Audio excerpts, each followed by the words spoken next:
Okay, good morning, Yisian. Right, today we're going to work on the comprehension passage.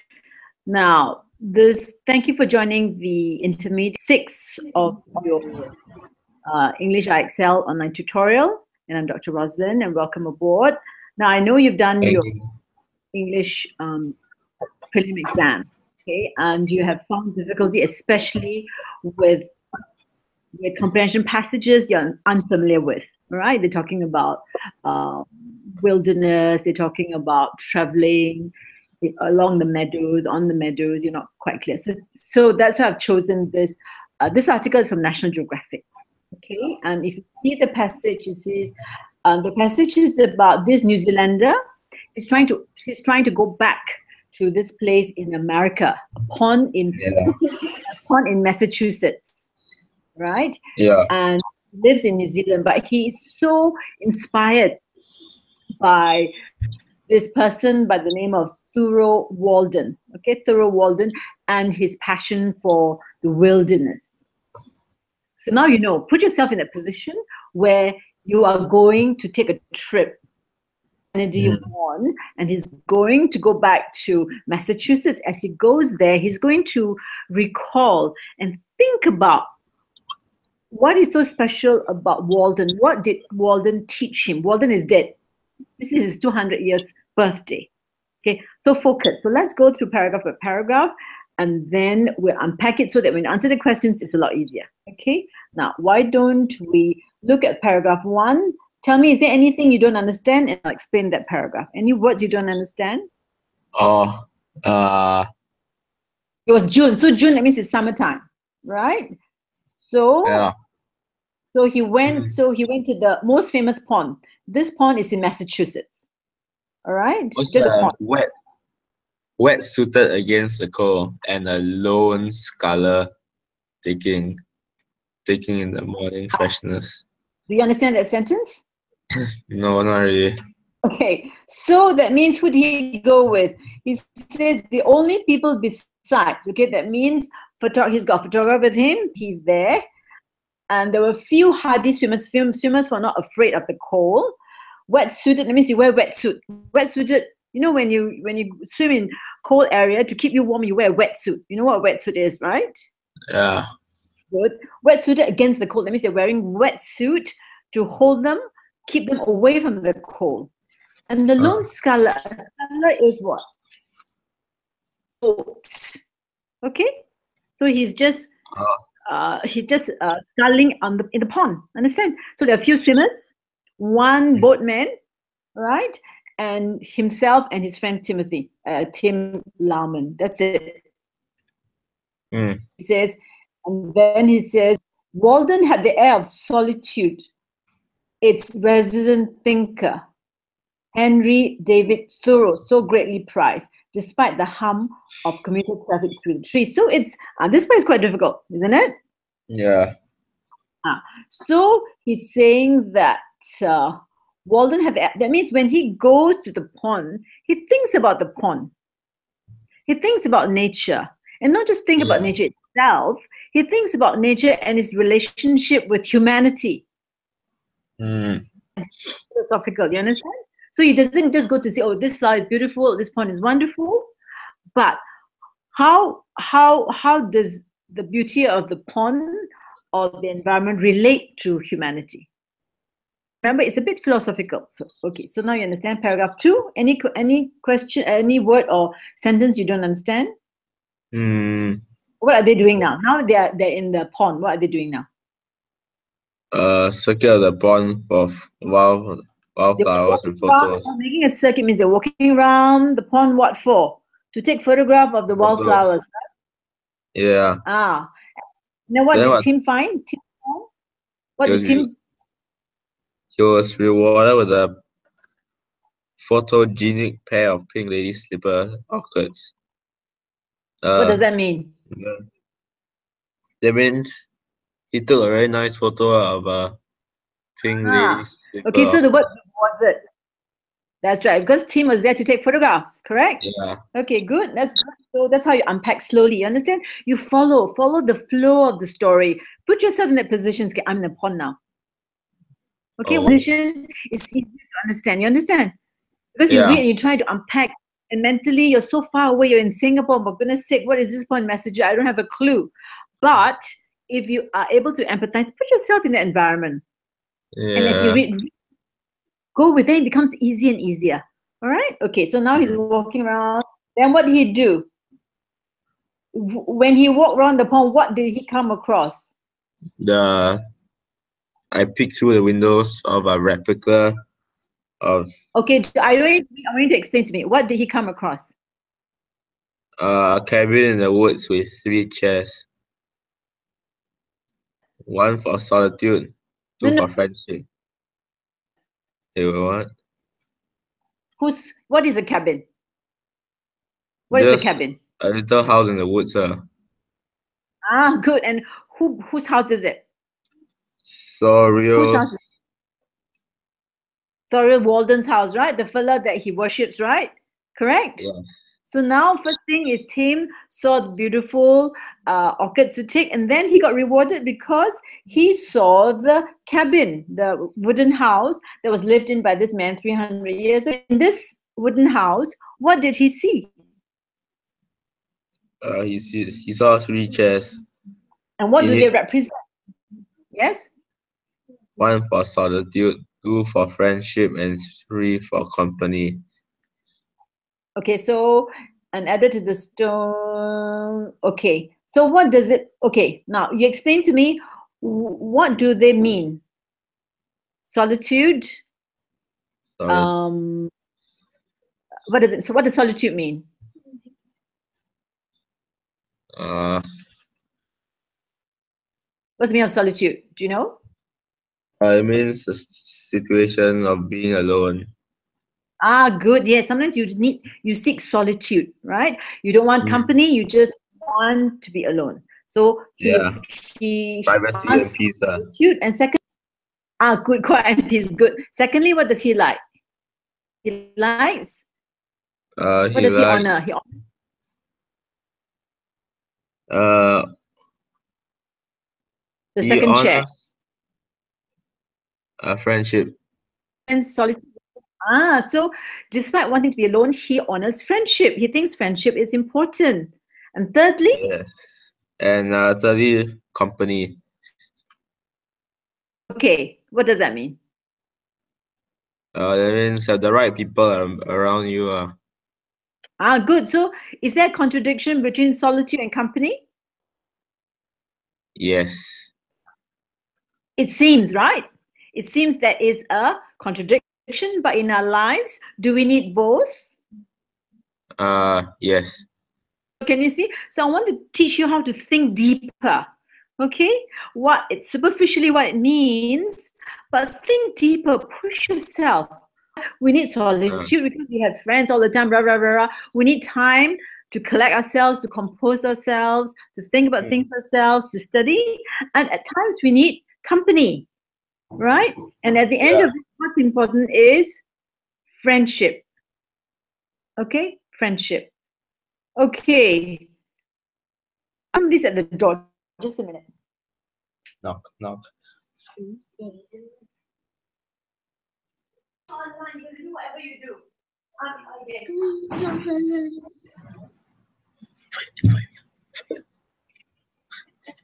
Okay, I'm back. So, okay. Now, right. Okay. What's next? So just remember that. And then he says the most important thing is he goes to the fireplace and he sees a famous poem. Read that to me. Uh, Now, Come again. go Where? down. What do you say? Go down my incense upward from this hearth. Oh yeah. What's incense? Incense, you know, when you have candlesticks, right? When you like, not candlesticks, when you like, you know, the Chinese, they have this prayer, the joss sticks. You can smell the incense. You don't know? Have you seen? Yes, I've When they seen. pray, right? They have joss sticks. You like the joss stick? What do you smell? The incense. Oh, yeah, the burning smell. The incense, the stick. Okay. So it says, Yeah. go down my incense upward from this hearth. It's a fireplace. It's an open fireplace. All right. I see. So, yeah. So it's in the cabin. There's you know what a fireplace is, don't you? Yeah. Like fire in cold places, like even in Australia, we have fireplaces. Okay. Yeah. So he's trying to spread a message. All right. Trying to spread the message. Just go down my incense upward. It means spread. Probably he's saying spread my message. Spread my beliefs, spread my conviction, whatever it is. That's one interpretation. Okay, so that means this fella loved the wilderness. Can you see? He built a little wooden cabin in this part of Massachusetts. It's probably a wooded area with a pond. So you can see how much he loves the wilderness. Okay, now third paragraph. Okay, now what's happening?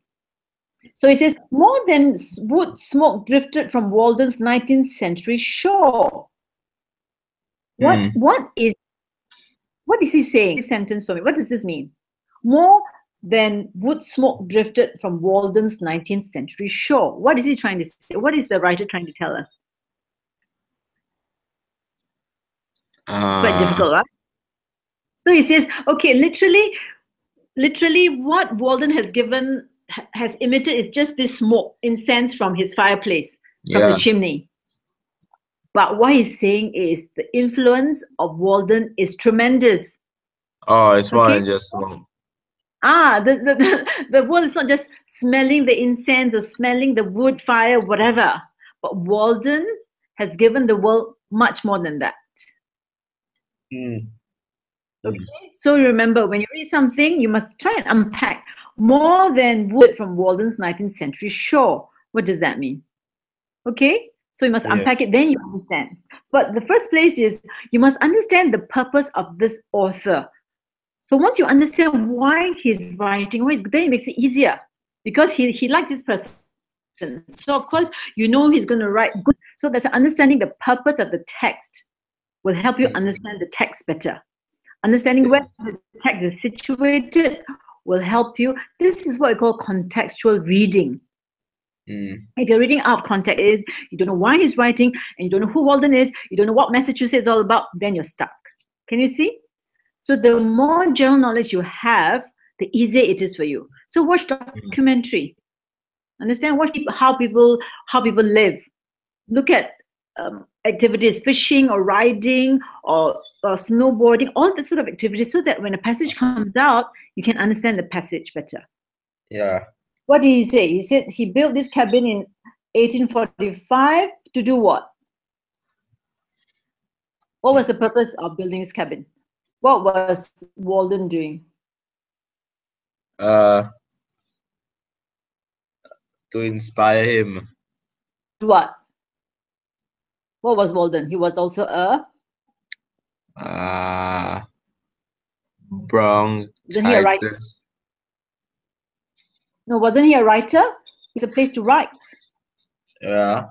Okay, so he's been writing for 17 years. Yeah.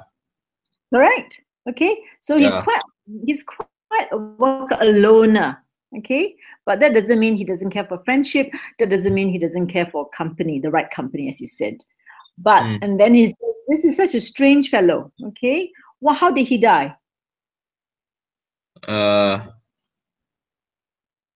He contracted bronchitis while counting three rings in a rainstorm. You know what it means? The age of the tree. The 3 rings will teach you the age of the tree. So he was doing some scientific exploration, and he got bronchitis and he died. Okay, so it's quite an interesting fellow, right? Okay, now paragraph. Then the author is trying to why is he visiting this pond in Massachusetts? So what he says?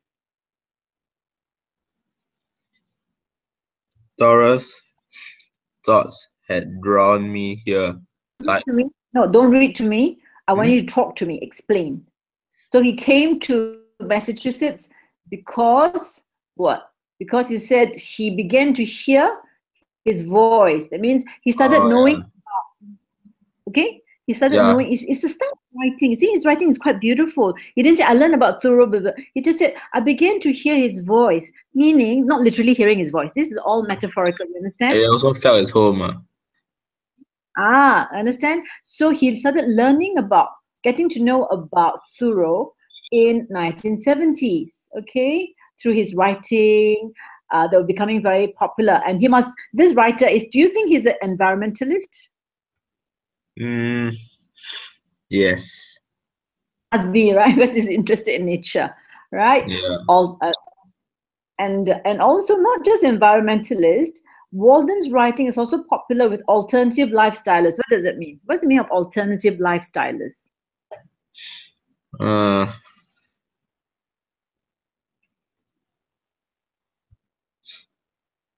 Can rotate between different type of lifestyle. Okay, that's literally alternative. Let's say, okay, Singaporeans, right? You have a typical lifestyle, all right? Yes. We work, we accumulate money, we buy a flat, a condo, and we live in a city life. But let's say you, for instance, you say, no, I don't want this lifestyle. I would like to live, perhaps, I want to live in maybe Bali. Okay, right? And I just want to be able to do a few paintings. I'm a very good painter. I do paintings. Okay, I sell them, and then I can just relax. I can go to the beach. I can just have beer with my friends, go home and do about painting, and I rent a house. I live in a hut. That's called an alternate. Okay, a different way of living. Right. Truth seekers. See, Walden is also popular with truth seekers. What does he mean by that? Who are truth seekers? Truth seekers are people that want to eager to find the truth. Okay, right. There's some people who are more concerned about that than others, right? Most people are more concerned to seek money, right? They don't care about truth. Truth or nonsense, as long as they can make money, they're happy. But some people are not like that. Correct? Some people say, no, I want to know what's the purpose of life. I want to have something that is pure. I don't want tainted, a different kind. Not many people, but some. So they go to the wilderness, right? They go to the forest. So slowly try to understand things like this. Okay, then he talks about himself, about the writer from this passage. You say, an earnest soul, spiritual arteries clogged by the fat of material ambition. Say that to me.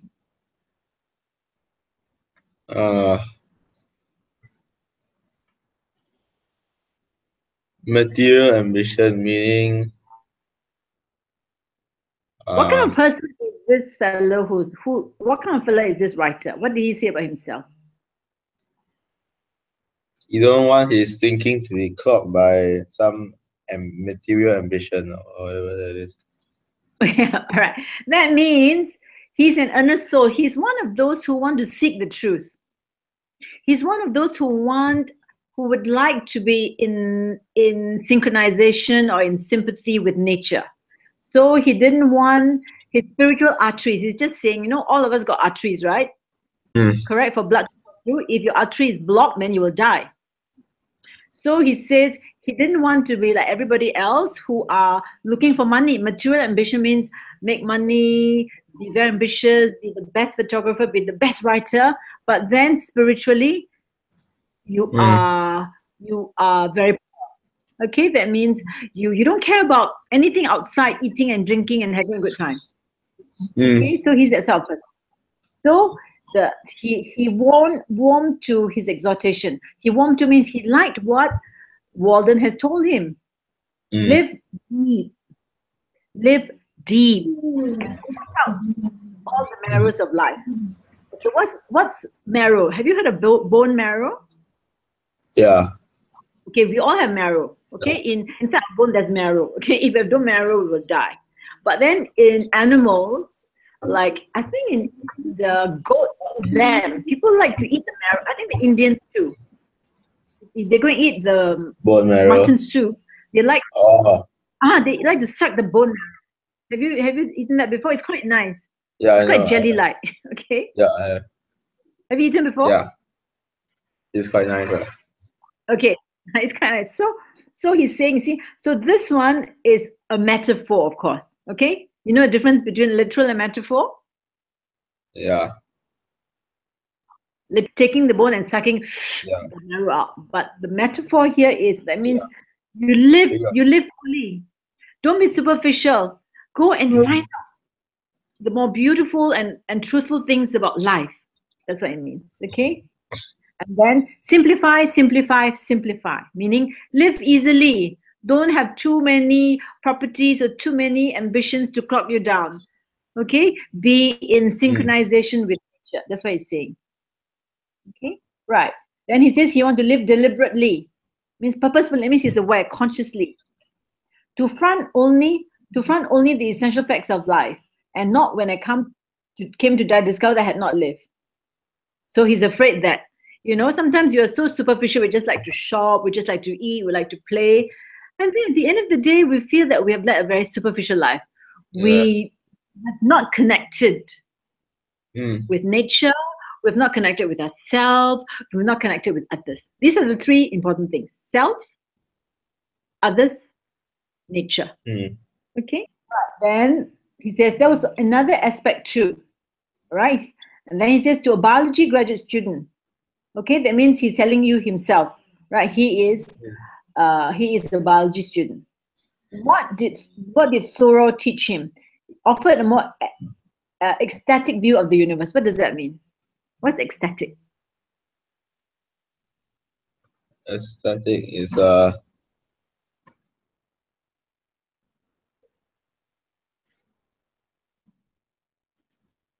Have you heard of the word ecstasy?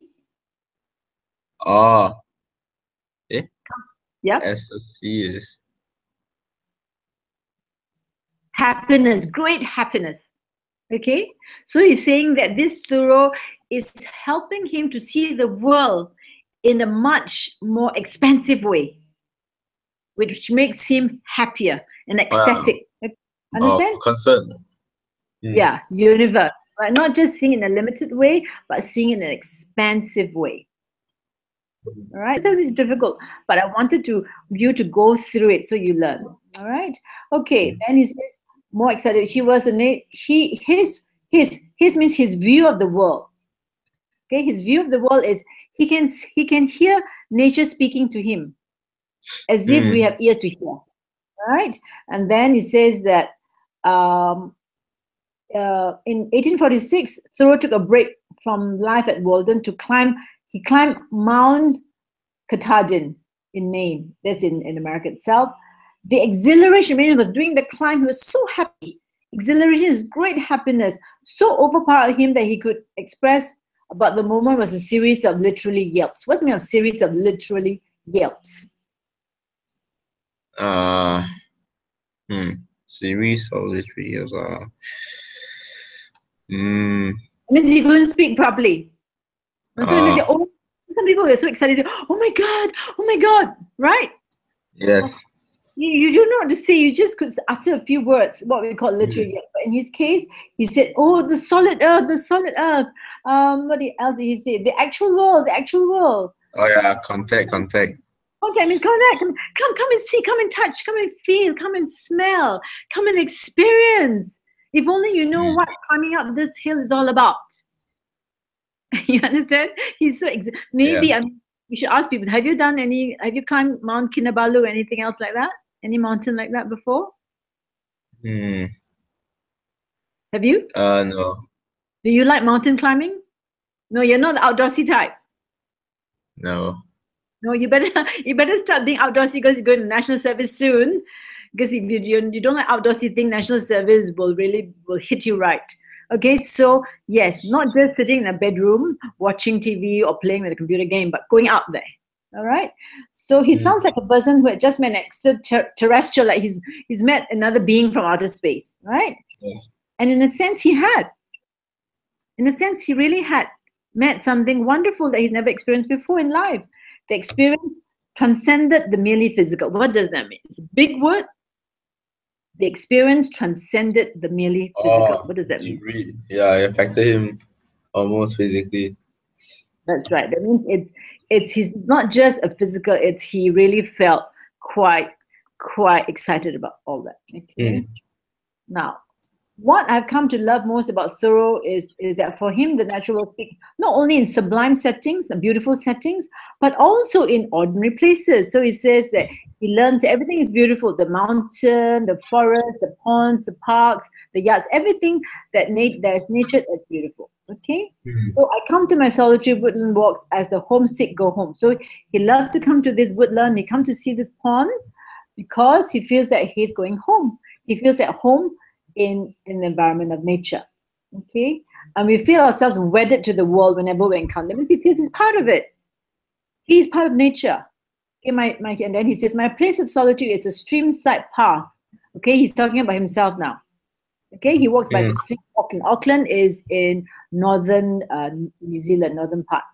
Okay, I walk there in the same spirit that Thoreau walked his woodland trails, enjoying a conversation with nature. Okay, not literally having a conversation like talking like mad person. Hello flowers, hello trees, how are you today? Not like that, but feeling, okay, communicating the sense how beautiful they are and how they make his life better. Right? And then when you go there, you block out the noise of vehicles. You only hear the sounds of falling water. Okay, and it makes him feel alive. It flows through his bones. So in such moments, outward and inward may merge. That means his being inside him and what he sees in the environment, they all seem to come together and speak to one another. Okay, what is it I hear? But the pure water falls within me in the circulation of my blood. He can feel as if his blood is, instead of the blood circulating, he can feel as if water is running through his body. Now, sometimes it's quite a feeling, right? When you're hot and you run a shower, right? It's a nice, exhilarating feeling to hear the water dripping down your body. So this is what he's trying to explain. And thus I'm washed, thus I drink and quench my thirst. So he feels that being in nature makes him, he's already thirsty, but going to nature satisfies. He's hungry, he's thirsty, and nature can fill. For Singaporeans, maybe it's very hard to imagine because we're not familiar. But people outside the tropics, right? They love the forest, they love wilderness, will be able to understand that, yes, nature, if they don't see trees, they don't go for walks, they feel that something is missing in their life, okay? So for Thoreau, such savored moments invariably happen when he was alone. So that's why he likes being alone. When you're with the friends, you get distracted. That means, there's people like society, like shopping, going to eat, dining, watching a movie, but he says nature is better. So we have 3 times a day, we give each other cheeses that we don't really like. But more important is important to be alone so you can feel the world better. Okay, so he prefers the word saunter. Saunter means to walk leisurely. Okay, walk leisurely. A saunterer, for every walk is a pilgrimage. Pilgrimage means when you're walking, a pilgrimage is a spiritual journey. So when you're walking slowly, you're just sort of like, well, I can identify with Walden, with Thoreau, because I love walking. And in Australia, we do a lot of walking. And as you walk, you really feel that the beauty of the woodland and the sea and the beach is filling up your soul. Okay, right. And where we are. Okay, so every walk is a pilgrimage and awakening. Awakening means shaking off the cultural anesthesia, meaning that an anesthesia is something that deadens us. Okay, when you have anesthetic, so we don't feel the pain. So he's saying that when you actually walk around, you feel alive. You don't feel dead, right? Because you embrace the wilderness, you embrace the beauty. So this was what his conclusion, 2-year judge of surgery, walking in the woods, and was his conclusion to Walden. Okay, on the last page of the book, he recounts a believe it or not story that had been going around, had been circulating in New England, is part of America. A beautiful buck had hatched out of a table made from apple tree wood that had stood in a farmer's kitchen for 60 years, from an egg laid in the living tree long before.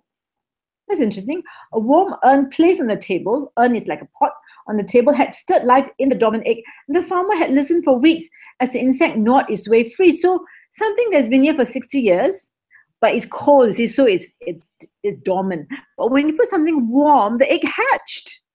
Can you imagine? Yeah. Right, the egg hatched. The insect came out of the table. So such a story was metaphorical candy for a mind. It means it's like, oh, so sweet, so delicious. He loved the story. Who knows what beautiful and winged life, whose egg has been buried for ages under many concentrated layers of woodenness in the dead, dry life of society, and unexpectedly come forth. He's saying that life is like wood, very dull, okay, very dead. But he says that, but if we only take time, okay, to observe, to be in contact with nature, we will see the greater beauty in life, or the intrinsic beauty in life. Okay, so we are that farmer's table. Okay, we are that farmer's table. That means all of us, okay, we probably are leading a very wooden, static, unconnected life. Okay, will we come forth? Will we come forth? Will we come alive? Will we be like the insect that break forth the table and view the world differently? Okay, now it's a difficult passage. We've taken almost 45 minutes. I have to take the second class. So your assignment now, okay? Before you go off, I will conclude the session now, but on your own, I would like you to do the comprehensive passage. Okay, there are 1, 2, how many questions? 8 questions. Okay, I've already explained a lot to you. Now, what's clear in your mind, sit down and answer it straight away. Email to me. And the new email you should send to me is assignments@EnglishiExcel.com. Okay? Assignments at EnglishiExcel.com. Sit down. I'm going to teach Elfie now. Do the 8 questions and send to me. All right? Okay. Ask Mommy to scan your O-level paper, and also do the assignments for Miss Hazel as well. Because the more you do, the more you understand. And if you do it earlier on your own, then we have more time for the iChat. Okay? Right, so go through. It's a difficult passage, but go through it on your own and answer those questions. All right? Okay, have a top week. I'll see you soon. Okay, all the best. Goodbye. Goodbye.